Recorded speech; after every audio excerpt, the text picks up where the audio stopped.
everyone, it's Shel from Paper Rock TO Studio, and today I am sharing with you a couple things. There is a creative arts collaboration event going on, hashtag Love Summer Art 2017. If you put that hashtag in, you will find all kinds of people making summer themed art, which to me is beach and pool and water and all the type of things that I like to do in the water in the summer, and maybe you visit the ocean, you know, that type of stuff. So I decided to make my days 10, 11, and 12 artist trading card a day cards in the theme of summer so that I could use them for this event. There's only so many things I can do in a month. So I'm doubling up by making 3 summer themed artist trading cards. So this first one, I had this little tag from Canvas Corp Brands. It came in a pack with a lot of different ocean and sea type themed little tags, and it had these cute seahorses, and I thought, oh, that would be cute on an artist trading card. So I just wanted to use one of the seahorses, and I trimmed him off, and then I colored him using some yellow, orange, and red colors from my Inktense pencils. These pencils are, once they've been activated with water, they are permanent because they become ink. And then to do my background, I had this piece of Yupo paper, and I will link the video of when I made this up in the corner, up there in the right hand corner. There'll be a little eye. You can click on that and see how I made this paper. It's using highly concentrated watercolors. It's the fluid watercolors from Dr. P.H. Martin's, and I used a stencil, and I did the same experiment with both the fluid watercolors and alcohol inks on Yupo paper, and I tried another paper too, I think glossy paper, and just, you know, to try out how it works with the stencil. It's a really cool technique, so be sure you check out that video as well.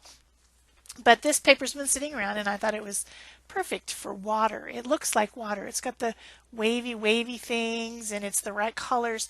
So I cut that to fit onto my ATC size and glued it down to my piece of 140-pound watercolor paper. That's 3.5 by 2.5 inches, or 9 centimeters by 6.5 centimeters approximately. So then I cut out my little seahorse and went around the edges using a black brush marker to make sure that there weren't any white edges from my fussy cutting. And then I have a couple different colors of burlap from Canvas Corp Brands. One of them is like an ivory color and the other one's a turquoise. And I'm putting those on to kind of give the idea of like a nautical theme, like fishnets, although they aren't really wide. They don't have wide enough holes to be fishnets. After I'd already glued it on, I thought maybe I could have pulled out some of the strings from the middles and it would have made it look more like a net, but you know, nautical themed, it's close enough. And then I have a piece of jute, and I'm just tying some knots in it to make it look like an old sailor's rope from off a ship or something, to give that same idea of the ocean and ships and that type of stuff. And I'm gluing all those things on with a Tombow Mono Multi Glue because it has a very accurate applicator, and I can get the glue where I want it to go on these type of situations. And then to put on my little seahorse, I'm going to use some foam tape. I have this big giant roll of it, and cutting it and trying to cut it as small as I can to fit inside the area, and then that will make the seahorse guy pop up from the card. Makes it more dimensional. Having a little bit of trouble making it fit behind the seahorse though, because he's pretty skinny. I think he needs to gain some weight. I wonder what seahorses eat. Obviously not enough carbs. Then I'm just looking for something to use from my Tim Holtz chat stickers, and I find one, I think it says something about exploring anyway. I can't see it, it's too small, but you'll see it in the close-ups at the end. And right before this, I guess, was a close-up too. And I went around that with my extra fine pen with black to make it stand out a little bit. And what else did I do? Oh yeah, I put some glitter glue on to make him a little bit more sparkly, and then that was it for this card. It was a pretty simple one, just accumulating different things together to make it look like a summery seaside type of a card. So yeah. The next one, which I did on June 11th. Now see, I had this pre-planned. We're now in like 15, I think today's day 15. I laid all my plans out for all my videos for the entire month, so I knew that on day 10, 11, and 12 I needed to do summer theme. See, I was thinking ahead. So I wanted to make one that was like the beach, like sitting around on the beach, and I wanted it to be kind of that sandy color, and this little piece of napkin was sitting there in my basket that hasn't been put away yet with all the different scraps, and is the perfect color. It had some interesting visual texture on it because it has some text printed in the background of the napkin. So since it was the color that I wanted, I went ahead and used that as my background. It just was handy. I could have used, some text paper or something and it would have been the same idea, but that napkin was right there. And then I decided to draw a whimsical girl wearing old-fashioned bathing attire, a cap and long dress, swimming dress and tights, like old-fashioned style. I didn't really want to draw a sexy chick wearing a bikini with, big tatas. Just wasn't into that. I wanted it to be cute and, I don't know, whimsical and nostalgic. Wow, I can't say it. Nostalgic a little bit. So I'm drawing her using my graphite pencil, and then I'm going to do some watercolor over the top. So I'm trying to keep it soft. That's why I decided to pick watercolors. Although I did use my more opaque watercolors. They're the Gansey Tambi ones that are almost kind of like a gouache maybe or something. But that's because I wanted to use the white watercolor. There is a white watercolor in that set, which I wanted to make some little fluffy clouds. I don't think they turned out very well, but I did my best. So once my illustration was complete, got out my Gansey Tambi watercolors set. These are all the Japanese traditional colors. So there's a bronze and a gold and a silver as well as a white, and then all the other different shades that are used in Japanese watercolor art. Can't tell you what exactly the colors are, but you can see them right there. So using a probably number 2 maybe or something, round watercolor brush with a point. I'm just adding the watercolor, adding some sand color and some watercolor, that aqua seafoam. I've got a little bit of white on there, and I'm going to make her outfit red. Oh, and I drew in a umbrella in the background just to make it look a little bit more like the seaside, the ocean. And I'm darkening up the hills of sand a little bit with some brown, adding a few shadows. And I put a little teeny tiny fence in the background.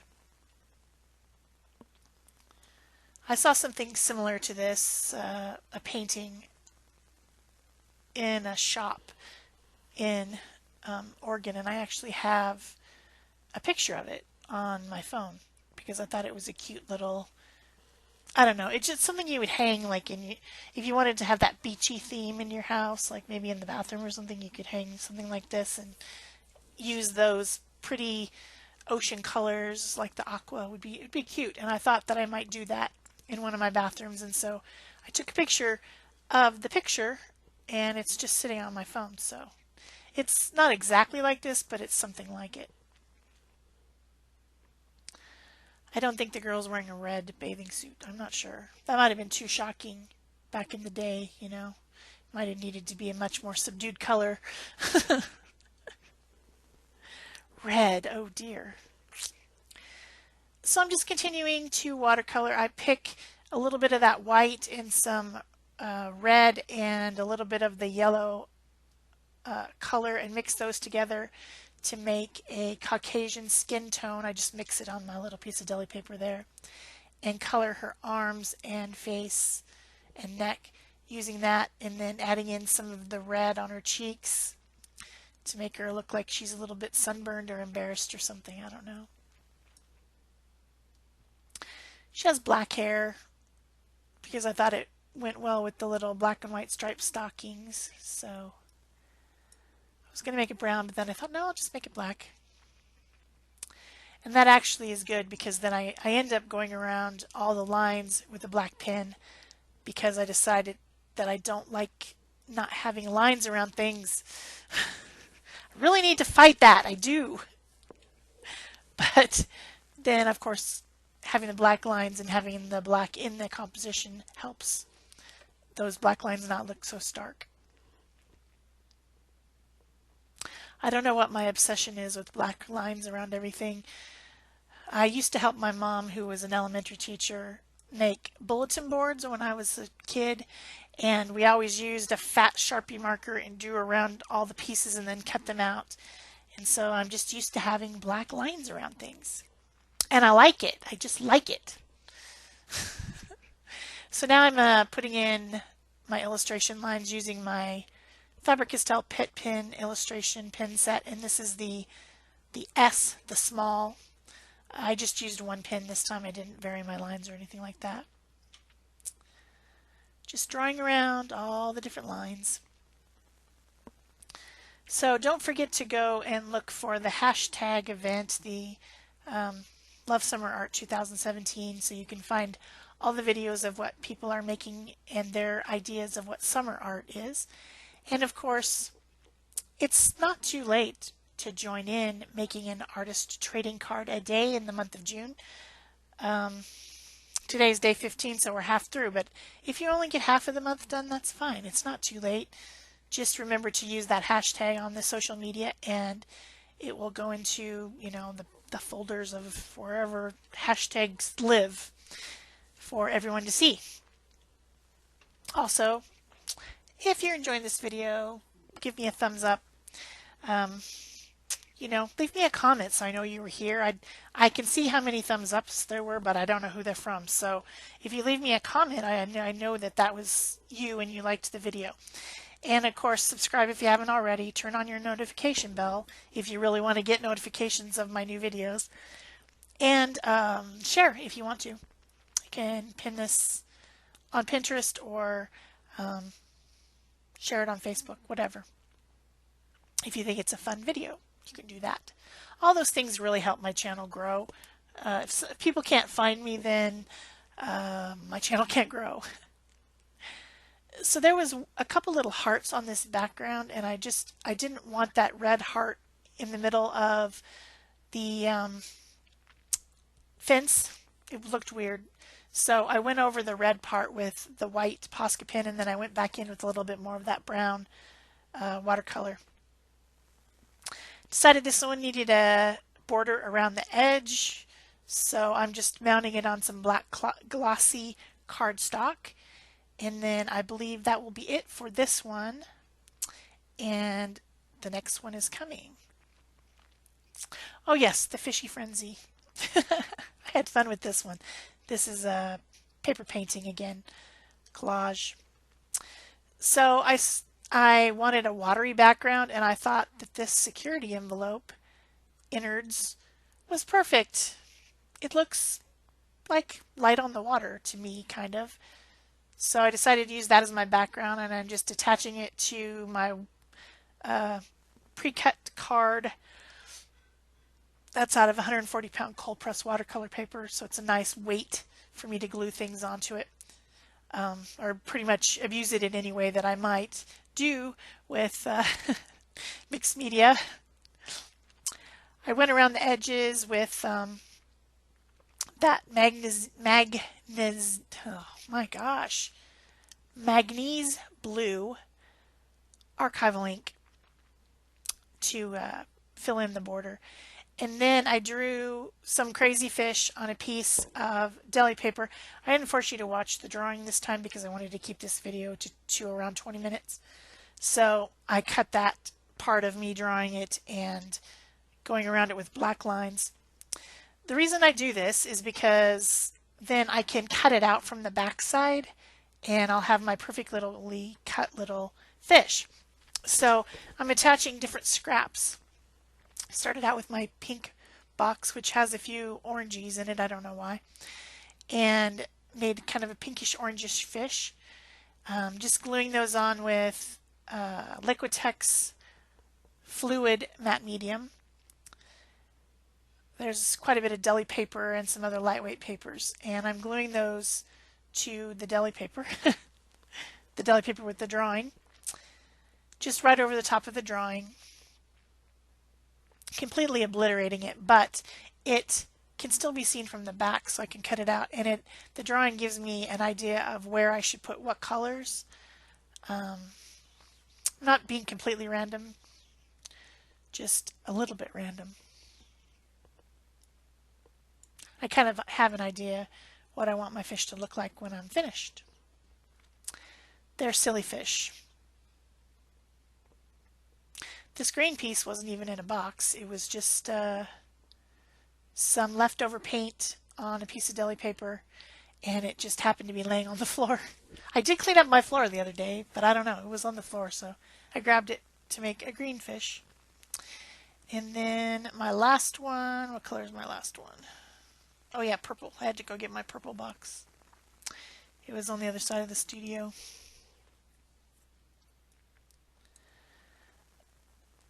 So this is a fun way to do paper painting collage.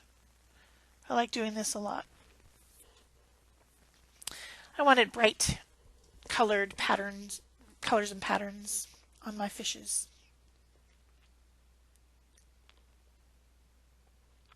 Crazy fishes.